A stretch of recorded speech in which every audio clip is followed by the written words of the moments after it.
Welcome back to World Civ 2, everyone. I am Dr. Ross. It's been a while since I've been before you on your computer screen. Good to be back. The topic for today is the Russian Revolution, one of the direct consequences of World War I that Dr. Haynes discussed last time. And indeed, no state was more changed by the experience of the Great War than Russia.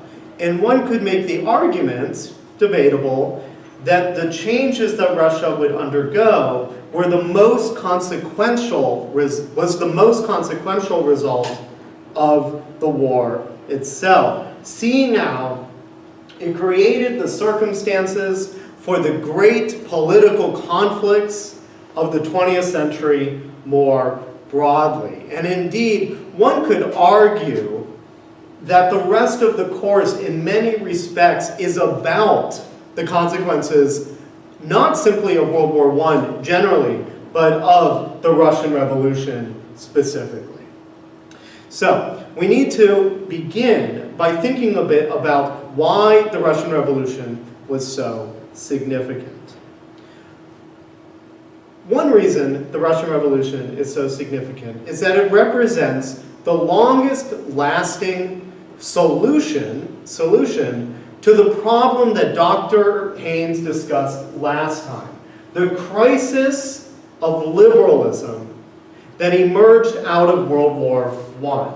Now in this course, in the next 2-3 weeks, we're going to discuss two solutions to the crisis of liberalism that Dr. Haynes discussed.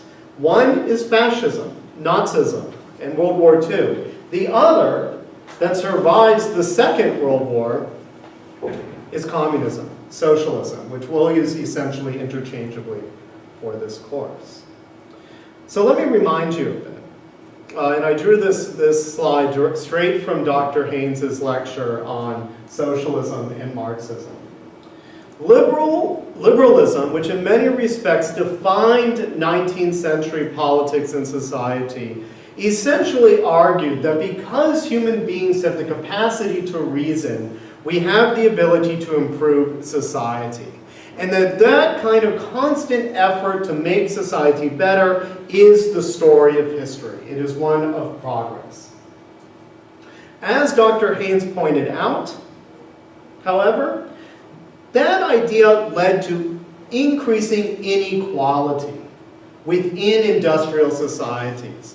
And in response, a new ideology emerged, most associated with the work of Karl Marx and Friedrich Engels, socialism or communism. You read a bit of the Communist Manifesto.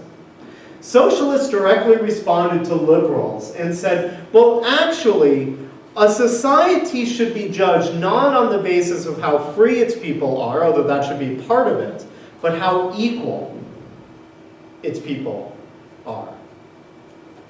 And human beings can respond to the inequality that came with liberalism by constructing a new kind of society, one based not on liberty but on equality. But doing so may require violence, as Dr. Haynes pointed out. And that's where we get the term revolutionary socialism.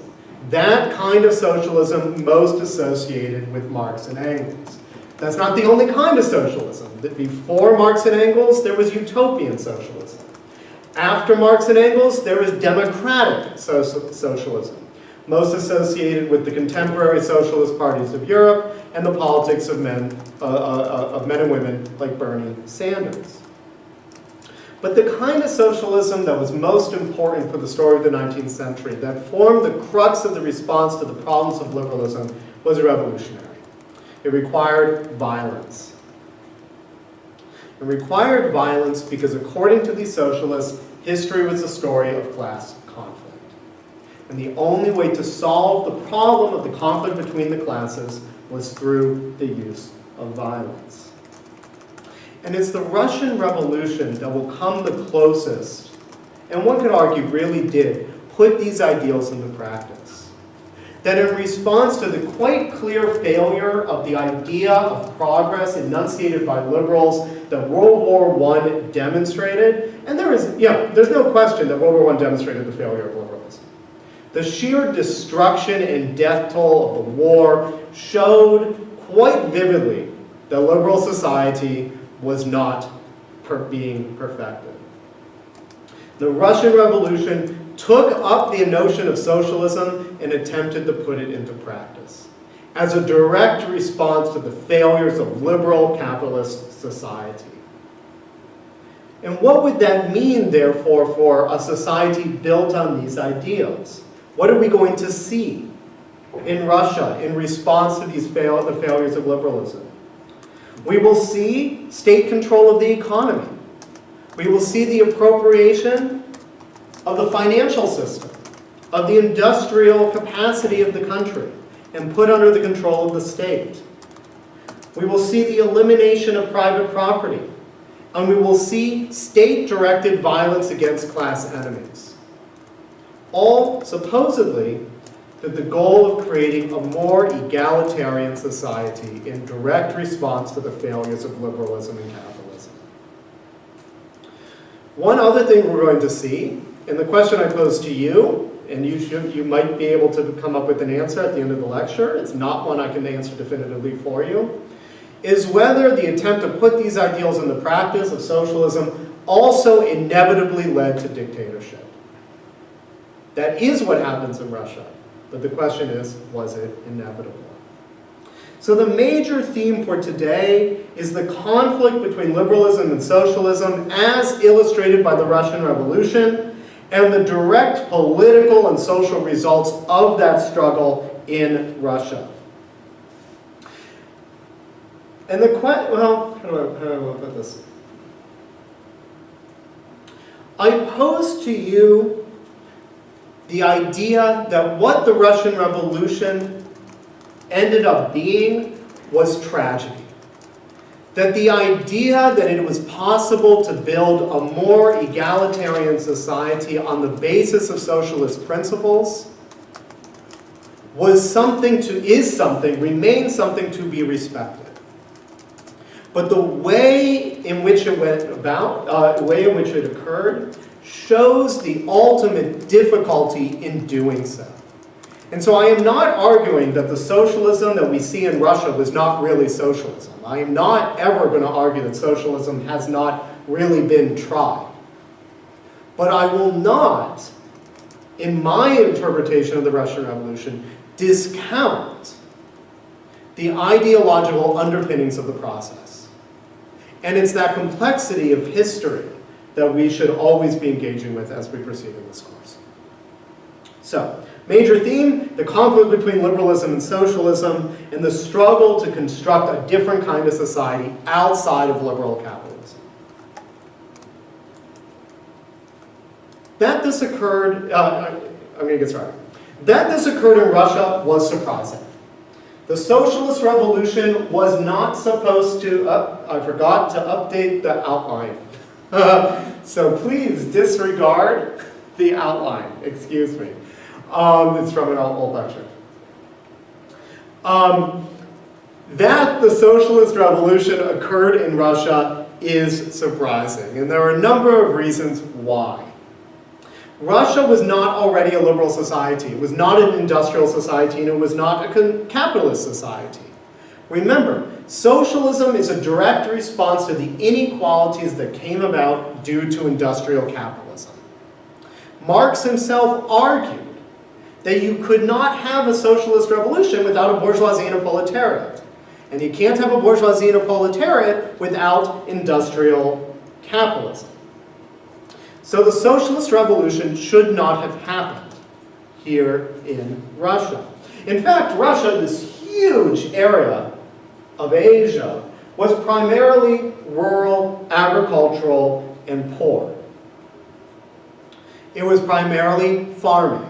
It was primarily, maybe not primarily, it was largely still subsistence farming.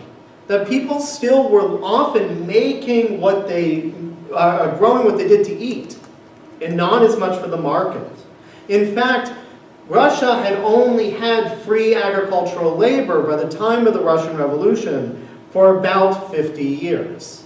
Not a very long time compared to states like Britain and France. Another thing to know about Russia is that there was very little political freedom. In order to organize a mass movement such as socialism, and socialism was, if nothing else, a mass movement, required the masses to be involved, there was no political freedom in Russia for that to happen. And so Russia is the last place in Europe you would expect to see a socialist revolution. It didn't have the politics for it, and it didn't have the society for it. It didn't have the economy for it. And yet, it was still in Russia that the socialist revolution would essentially first appear. So why is that? Why is that? In part, it's because of what politics did exist in Russia. The autocratic, dictatorial politics of the czars created within Russia a much more radical political organization within the underground than existed elsewhere in Europe. And that political organization is best illustrated by the split that occurs within the Russian socialist movement itself in 1903, just prior to their first attempt at a revolution. The Mensheviks and the Bolsheviks. The Mensheviks were essentially kind of moderate Western European style revolutionary socialists. They agreed with Marx and Engels that you would need to have liberal industrial capitalism before you could have a revolution. The Bolsheviks, on the other hand, argued that you needed and were able to lead a revolution with a minority of dedicated revolutionaries. That you wouldn't have to wait for capitalism to occur in Russia. That you wouldn't have to wait. That in fact, we can have socialism before we have communism. And these groups, as they discuss these ideas in exile and within Russia itself, increase the amount of worker militancy within the small proportion of industrial workers within Russia. Now, where do these ideas get their power? They get their power within the Bolsheviks. And the Bolsheviks, I should make sure we're clear, the Bolsheviks win. The Bolsheviks will be the ones to carry out the revolution. And their leader is a man named Vladimir Lenin. He's the author of the primary source document we ask you to read for today. And it's in that text, What is to be Done, where in just a year before the split within the socialist parties between the Mensheviks and the Bolsheviks, that he lays out what is known as Leninism, a modification of Marxist ideas, where he tries to justify the notion that Russia could see a socialist revolution without capitalism, before capitalism takes hold in Russia. So Lenin argues, essentially, that on their own, the working class of Russia in particular, but the working class more generally throughout Europe, would not be able to develop the form of radical revolutionary consciousness that Marx and Engels required for a socialist revolution. And this was particularly true of Russia, because Russia, lacking an industrial mass society, didn't have the conditions to encourage workers to think in terms of their class in the first place. And that's essentially what this quote that I pulled out of your primary source says. We have said that there could not yet be social democratic consciousness amongst the workers. It can only be brought to them from without. The history of all countries shows that the working class, exclusively by its own effort, is able to develop only trade union consciousness. I'm not going to define it, just call it moderate class consciousness. The conviction that it's necessary to combine in unions to fight employers, etc., etc. Lenin in this quote is saying, Workers can't develop the necessary class consciousness on their own. Someone else has to do it for them. And that would solve the problem facing Russia's revolutionaries. We don't need class consciousness. We therefore don't need capitalism. We can somehow find another way of leading the revolution. And the people that Lenin believed would lead the revolution, he called the vanguard. Lenin argued, and this is the key component of Leninism, and if you get an ID about Leninism, we want to see some mention of vanguard. Actually, we're going to make a note. If you're watching this lecture, there's a good chance that Leninism is going to appear on your final exam. Leninism requires a vanguard. A vanguard simply means those in front, right? Those leading the charge. And Lenin argued that we don't need the whole masses of workers to have come to revolutionary consciousness. Rather, a dedicated minority of revolutionaries could lead them to revolution. And that's what this quote essentially says.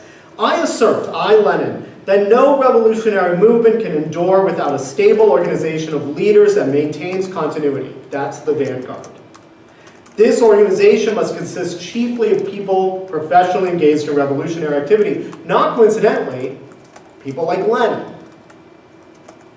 And that in an autocratic state, so note he's referencing the particular conditions of Russia, the more we can find members of such an organization, the people are professionally engaged in revolutionary activity, the more difficult it is to wipe out an organization. So just 3 minutes ago, I noted that the political conditions of Russia did two things. It eliminated the ability of a mass organization while creating the conditions for a much more radical minority leadership within whatever political opposition existed. And that's exactly what Lenin is saying as well. And it's no coincidence that when Lenin comes back to Russia, he's in exile while writing these documents, he will do precisely this. He will take a small core of revolutionaries, the Bolsheviks, and lead the masses of the people to overthrow the existing government and impose communism in Russia. Now within these, before I leave this document, I want to note and highlight some of the, one of the implications. If the revolution is to be carried out not by everyone, not by the masses, but by a small group of, in Lenin's words, dedicated revolutionaries, what happens afterwards? What happens, in other words, once the revolution succeeds? Where does that small minority of dedicated revolutionaries go? Well, ideally, they would fade away in the face of the mass movement. But the implication is quite otherwise. If these are the natural leaders, why would they ever go away? Leninism incorporates within it the possibilities of dictatorship right at its ideological foundation. And so even as we will see, the initial impetus of the Russian Revolution was egalitarian, it couldn't escape the kind of taint of authoritarianism within the movement. The two become inextricable. So, feel free to get in touch if you have more questions about that document. I'm going to tell the story of the Russian Revolution for the rest of the lecture. So, the story of the revolution begins with World War I. As Dr. Haynes pointed out in his description of World War I, the Eastern Front, the front that Russia was fighting Austria-Hungary and Germany on, was incredibly brutal.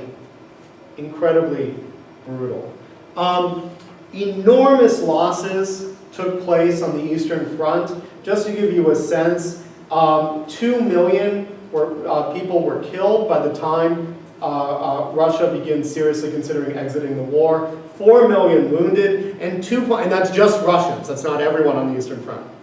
2.5 million people, Russian soldiers, have been taken prisoner by the Austrians and the Germans. The war, in other words, did not go well for Russia. And indeed, you can see in this map, maybe, that the war in the East was much more mobile than it was in the West. And that's because a lot of the developments that Dr. Haynes emphasized about the defensive advantage, the emergence of the machine gun, barbed wire, that sort of thing, didn't yet exist in Russia.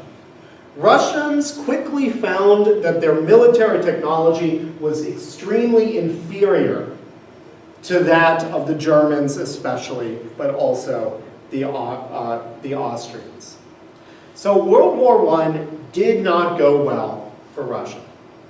And that's true not simply at the front, but also back home. When the war doesn't go well on the front, it becomes hard to replenish your food stocks, all that stuff. People go hungry, et cetera, et cetera.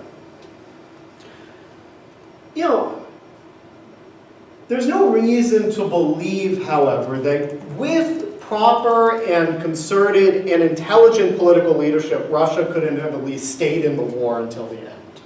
And indeed, Germany faced a lot of the same problems that Russia did in the course of the war, particularly that around hunger. The German people suffered the most in the course of World War I when it comes to hunger because of the British blockade. And yet it's not until 1918 that Germany exits the war. But also, to be fair, also with the revolution, though of a different kind. Russia won't make it that far. And Russia won't make it that far because it's not just what happens in the war itself that creates the conditions for a revolution, but it had to be combined. It had to be combined with a particular political weakness at the top of the Russian state. That represented by the Russian imperial family, that of the Tsars, T-S-A-R. The Tsar of Russia was Nicholas II. And Nicholas II was not a very good Tsar. He was not someone who necessarily wanted to be in charge at this particular moment, a crisis. And in fact, one reason he was not a very good Tsar is that he didn't recognize that the kind of waves of nationalist and patriotic fervor that the Western governments were able to carry into the war could also help him. He was too afraid of what the people meant. He was an autocrat. He was a dictator and was not willing to kind of give to the people some recognition of their own sacrifices. He would not, for instance, cooperate with the Russian parliament, known as the Duma, in the course of the war. Nicholas was also not a very good leader, or not the leader you want at this moment, because he vastly overestimated his own military and political skills. And he decided to ride out to the front himself. He decided, in other words, to go to war. And in going to war, he essentially left the capital in control of his wife, the Tsarina Alexandra.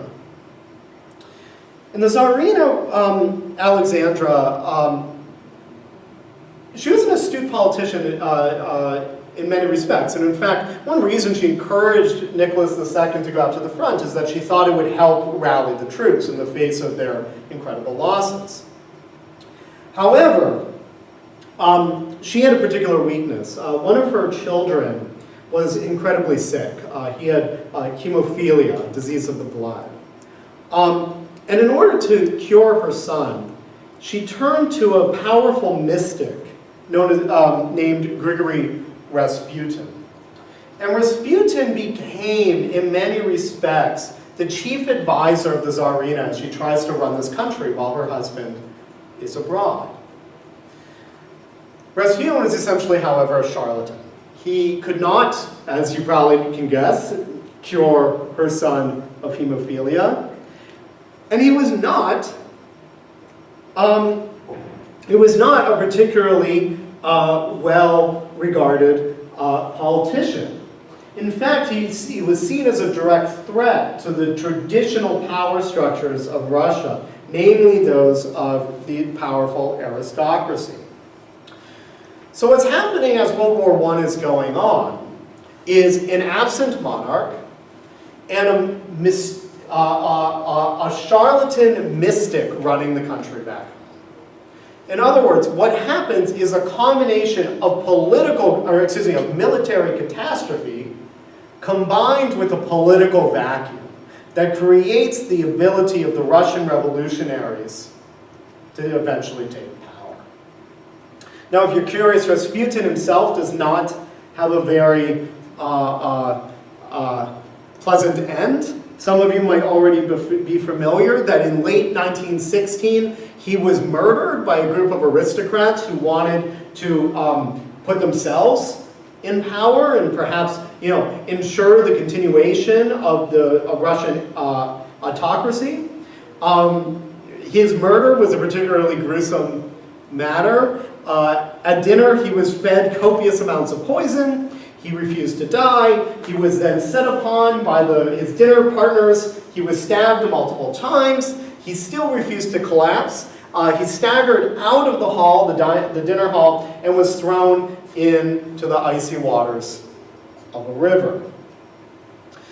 For the record, that he took so long to die, he was so hard to kill, only increased the mystique around him. Which, if you've seen the animated film Anastasia, it actually does get a little bit at some of the mystique around this figure.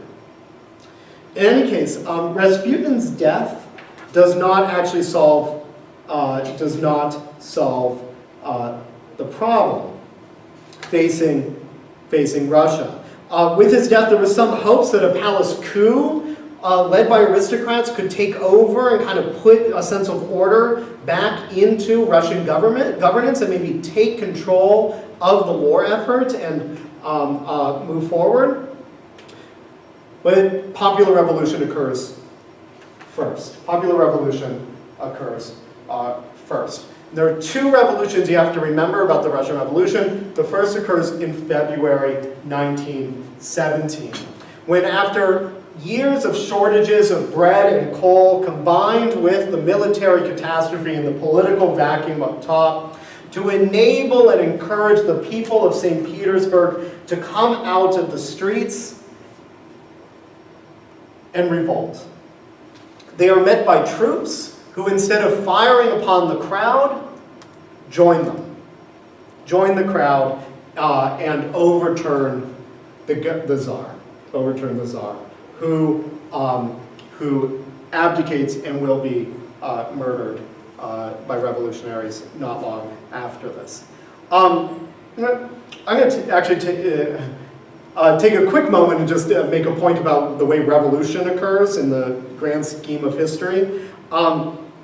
In the context of an ongoing debate over the right of a people to arm themselves against a corrupt state, revolutions against corrupt states don't succeed because the people are armed. They succeed when the state is already weak.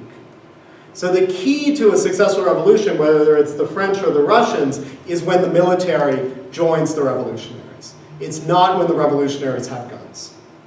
So, a side point. One that's been in my head quite a bit the past couple of weeks. In any case, after the successful ousting of the Tsar, a provisional government is declared in Russia. Provisional government simply means a government that is going to write a new constitution. Provisional government declares that they're going to stay in the war and that they're going to write a liberal democratic constitution for Russia. However, in February 1917, that's not the only thing that happens. You have another source of possible political authority that occurs in St. Petersburg, Petrograd, as it will be called. The Petrograd Soviet will also claim to represent the urges of the revolution, the will of the revolution. So in the wake of the Russian Revolution of February, you don't get a clear sense of where political authority lies.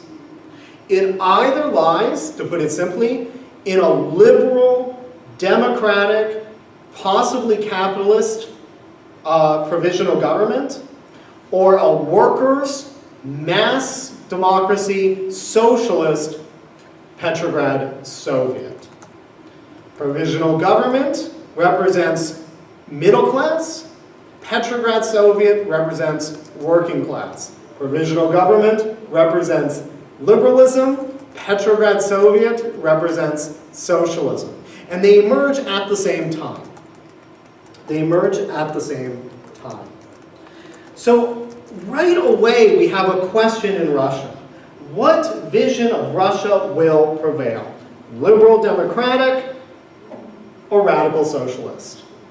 Now, for those of you who are into this story and are interested, I am, once again, I feel I do say this every lecture, radically simplifying the politics of this moment. And if you're interested, the book to read is by Sheila Fitzpatrick and is simply called The Russian Revolution. And she does a really good job of complicating my lecture. Indeed, much of what my lecture comes from her, preeminent scholar of the Russian Revolution. Okay, so the question facing Russia in February, March, April is who's going to win? Provisional, liberal, middle class, democratic, or Petrograd Soviet, working class socialist? I think you already know who ultimately wins. It's the socialist vision. The socialist vision. Why? In many respects, it's because Vladimir Lenin arrives back in Russia. Remember, right from the beginning and to your primary source document, the theorist of Leninism, the theorist that we don't need to wait for liberalism, the theorist who argues that a small group of dedicated revolutionaries, led, not coincidentally, by Vladimir Lenin himself, can, in fact, impose socialism in Russia. The arrival of Lenin was not accidental. He was in exile in Switzerland. He was sent back to Russia by the Germans themselves, the German military, who believed that in doing so, Lenin would get Russia out of the war. That Lenin would get out of the war. And they were right. One of the first things Lenin does when he arrives in April 1917 is he promises that he will exit World War I. And instead, he promises the people of Russia that he will give the peasantry, the lands of the aristocracy, he will give the industrial workers control of the factories, and the Soviets, the Petrograd Soviet in particular, will get political power. Lenin, as leader of the Bolshevik Party, is able to use these promises to gradually form a clear and coherent movement led by that small group of revolutionaries led by none other than Lenin himself. Now, a lot of things have to occur for the provisional government that other center of power to fail, but I don't have time today to go into it. I recommend Fitzpatrick's book in order to fill in some of those details. Let it simply be said that in October 1917, Lenin finds an opportunity and leads the Bolshevik Revolution that overthrows the provisional government and puts into place the power of the Bolshevik Party. Communism. Again, obviously I had to skip a lot of the details. I do love this image, however, of the Bolshevik Revolution because it's precisely the opposite of how things actually went down. Due to the war and due to all those events that I just skipped, the Winter Palace where the provisional government was meeting was essentially empty, and the Bolshevik Party was essentially able to just walk in unopposed. In this propaganda image produced by the Bolshevik Revolution at the height of the Civil War that I'm going to describe in a moment, It is a glorious march of the masses through and into the Winter Palace, rather than the kind of sad farce that it actually was. Farce or not, the Bolsheviks succeed, and they take control of the governing state apparatus, for the most part, of Russia. And one of the first things they do is sign a treaty with Germany and Austria-Hungary, exiting World War I, the Treaty of Brest-Litovsk. The treaty was humiliating. You can see the massive amounts of land that Russia would lose in the wake of this treaty. Lenin, however, didn't really worry about that because he believed that the Russian Bolshevik Revolution was just the start of a global socialist revolution. In the end, it didn't matter because once Germany loses the war, they rescind the terms of this treaty anyway. What the Treaty of Brest-Litovsk does is it enrages all the other people in Russia. Lenin might not care about this lost territory because ultimately we're all going to be socialists, but everyone else certainly cares. And the Bolsheviks were not yet secure enough when he signs it to prevent the outbreak of civil war. And indeed, from 1917 to 1920, Russia will be racked by civil war between, essentially on the one hand, the Bolsheviks, and on the other hand, everyone else. And that everyone else includes moderate socialists to some extent. A lot of them did kind of move to the Bolshevik camp. Nationalists, Russian nationalists, and aristocrats. All fighting with the aid of Great Britain in particular, but also the United States, to undo the Russian Revolution. This is another moment, I can't really belabor the point, but let me just say that the Civil War presented an opportunity for the Bolsheviks to really put into practice the ideals of communism. And indeed, the significance for my purposes of the Civil War is that it's the moment where we see communism imposed upon Russia to its fullest extent. And that really, in many respects, includes the Stalinist period that I will conclude my lecture with. In order to finance and fund and supply the war, the Bolsheviks nationalized almost the entirety of the Russian economy. In other words, no private industry remained in Bolshevik-controlled territory within Russia. In order to keep those factories that they now controlled running, they introduced compulsory, which is a nice way of saying slave, labor, and requisitioned food from the countryside in order to feed all these industrial workers who needed to churn out the weapons that the Bolsheviks needed in order to defeat their enemies. The Civil War had lasting effects on the kind of the rest of the Russian Revolution, and indeed well into the Stalinist period. It created lasting enmity between various groups within Russia and created a permanent sense of paranoia within the Bolshevik Party itself. And if there's one descriptor that I would use to characterize Joseph Stalin, it's paranoia. The Bolsheviks believed that they were surrounded by enemies, both local and global, determined to stamp out the gains of the socialist revolution. And to be fair, they were essentially right about that. In response, here's the last thing I'll say about the Civil War, the Bolsheviks created the first, not the first in Russia, but the first communist secret police, known as the Cheka, Cheka.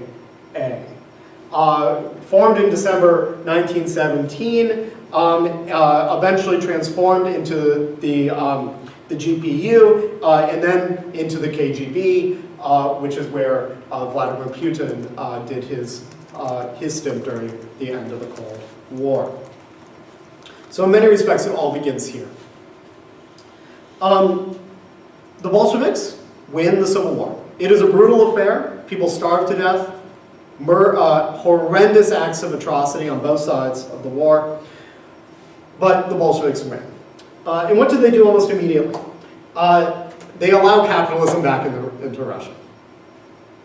What war communism allowed the Bolsheviks to do was fund a war effort, but at the cost of the basic functioning of the Russian economy.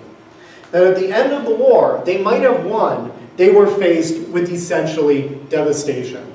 Widespread famine, this one at least the outgrowth of war rather than the outgrowth of genocidal impulses, as I'll get to in a second, combined with an industrial standstill to essentially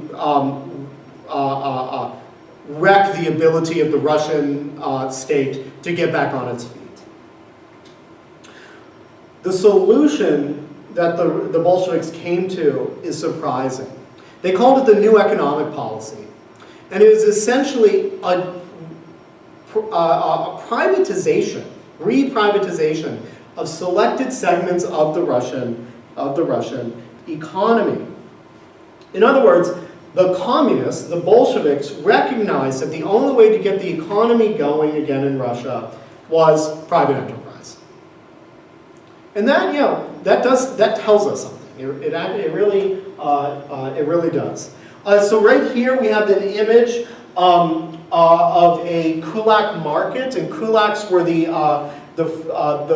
agricultural workers out in the countryside who who were allowed under the New Economic Policy to sell their excess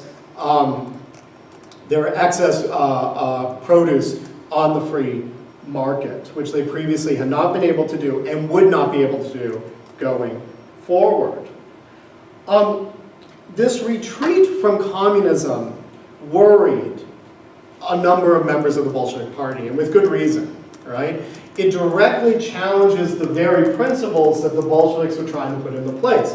They were making the argument that we can have a modern industrial society under communist principles, a state-controlled economy.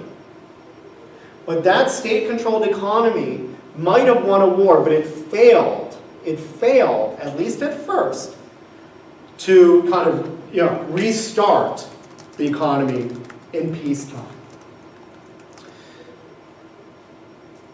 The New Economic Policy, however, is not only significant for what it tells us about its particular moment, but for the ways in which it leads to what's to come. Ultimately, it's a debate over what to do about the New Economic Policy that leads to the rise of Joseph Stalin, who I do hope that we are all at least somewhat familiar with his name. Lenin dies unexpectedly in 1924, which leads to a struggle for power amongst the Bolshevik revolutionaries. And that struggle for power is essentially divided by three positions. On the left position are those who argue that we need to essentially abolish the New Economic Policy and put into place essentially war communism again, and kind of be on a position that we are only preparing for global revolution. Though the whole point of the Russian Revolution is not to restart the Russian economy like the New Economic Policy wants to do, but rather to jumpstart the global socialist revolution. On the right are those who argued that actually, the New Economic Policy is kind of working for Russia. We're not stable enough to get that global revolution going. So let's just keep going with the New Economic Policy. In the middle is Joseph Stalin, who argues essentially that, and your textbook goes into this to some extent, that while I don't really like the New Economic Policy, I prefer communism, I don't necessarily see that as in tension with simply kind of doing it in Russia. What Stalin called socialism in one country. Stalin, in other words, was splitting the difference. He was arguing that we in Russia could build a communist society without necessarily making it our primary and immediate goal, jump-starting a communist revolution more globally. That did not stop his opponents, both internationally and nationally, from believing that was his ultimate goal, which again leads to a lot of that paranoia that would characterize his regime. In other words, in any case, Stalin wins this argument, and he essentially rises to the leader of the Bolshevik Party through a process that, again, I cannot really get into at the moment. Once Stalin is in charge of Russia, and he's essentially stabilized in power around 1925-26, it's not too long after Lenin's death, he begins what he called his revolution from above. In other words, the removal of the new economic policy and the reimposition of Soviet communist principles. Basically, the entire country was put onto what could be called a war footing. He talked about mobilizing workers as fighters for the strength of Russia, and put into place what was called the first of the five-year plans. Stalin, in other words, was taking most of what war communism was about. He was going to have a state-controlled economy from the top, with a single driving goal. Not world revolution, but rather the full and complete industrialization of the Soviet Union. What Stalin wanted to do, in other words, was make out of Russia a new great industrial power. And let's be clear that this works. Stalin is able, in the course of about a decade and a half, to transform a rural agricultural society into a major industrial one. And he does so not through free enterprise, but through state-directed and controlled economic decisions in a series of 3 5-year plans. You'll note the first 5-year plan, 1928 to 1932, that is not a typo. The first 5-year plan took 4 years to complete its goals. And then the second and third would take place. However, here's the kind of other side of this whole story. The 5-year plans and the drive for industrialization and the creation of socialism in one country demanded a kind of incomprehensible increase in the industrial labor force at the expense of the agricultural labor force. And indeed, all of the agricultural product that was being made in this formerly agricultural and rural country was directed towards this new industrial workforce. So in the course of the 5-year plans, Stalin and the Bolsheviks forced private farms to collectivize.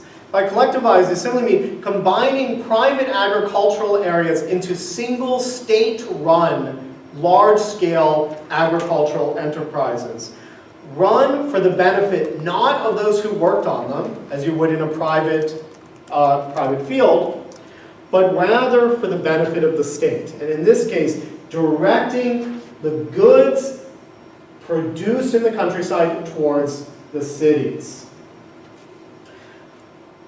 A couple things happen as a consequence of this process. First, you remember I mentioned that the kulaks, K-U-L-A-K-S, I believe in your textbook, were liquidated. Kulaks, remember from a few minutes ago, were the people, the farmers who benefited from the new economic policy and were able to sell their excess goods on a free market. Well, under the 5-year plans, which required required most of the agricultural product of the countryside to go to the cities, that could no longer be allowed.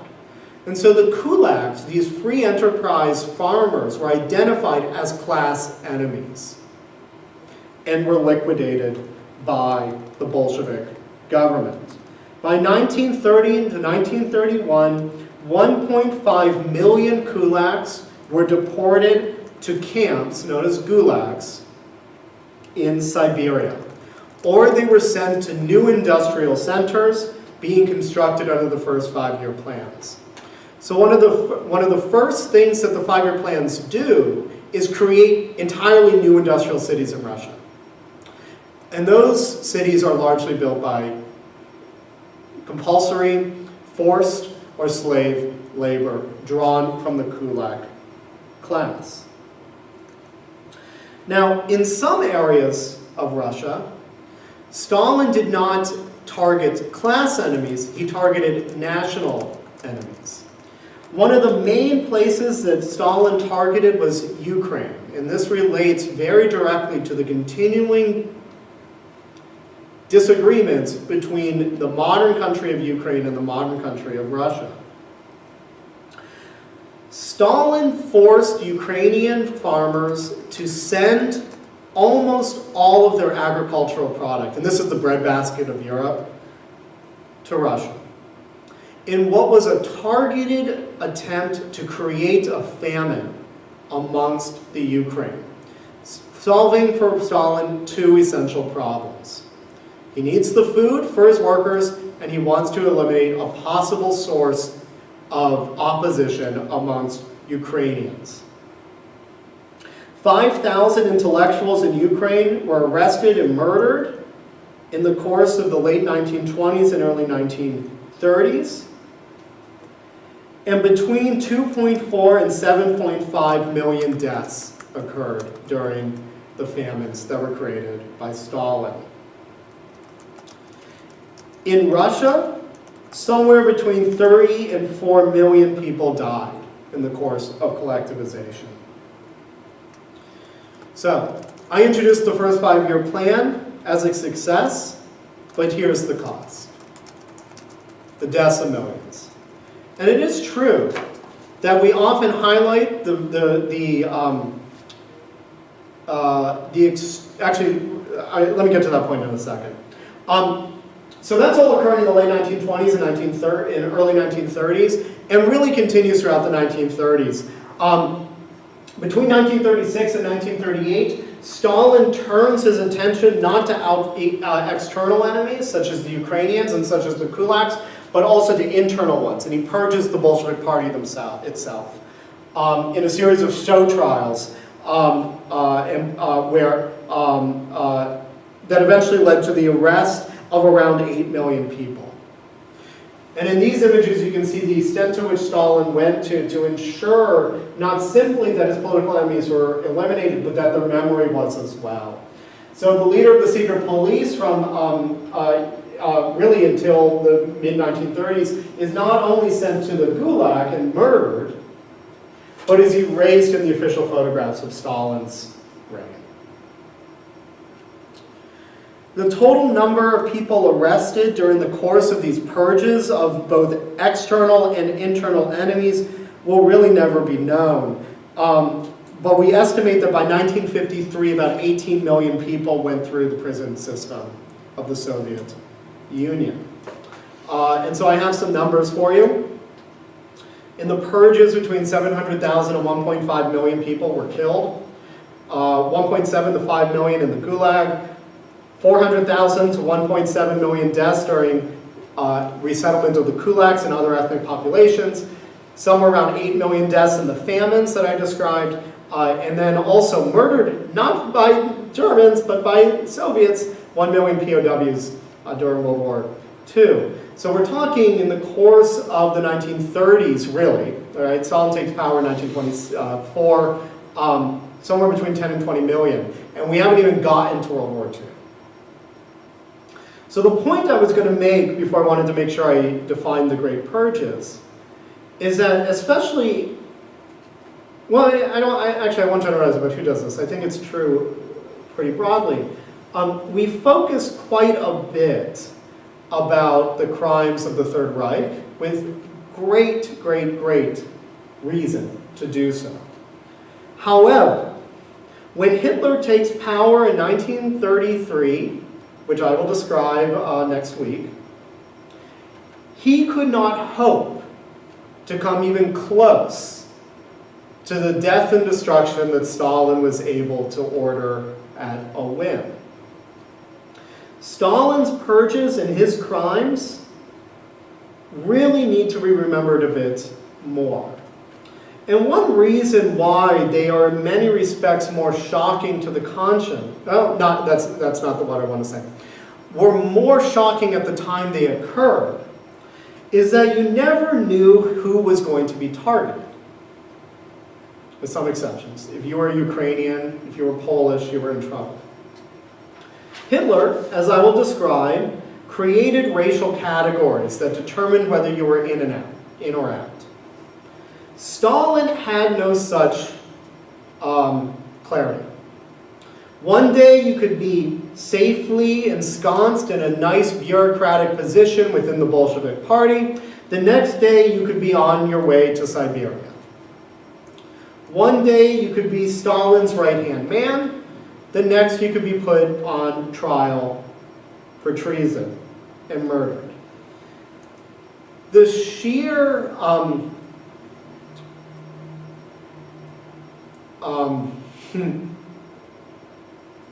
the inability to know what was going to happen to you on a day-to-day basis is part of the Stalinist terror.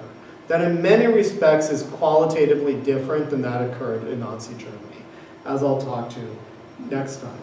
So this is not to say that either system was better or worse. And in fact, they were quite different. And what you should never do in an exam is tell me that fascism and communism are the same. But rather to emphasize that the use of terror functioned quite differently in these two regimes. So not better or worse, but quite different. Next week, we will talk a bit more about that process after a discussion of the Great Depression. We will see you then.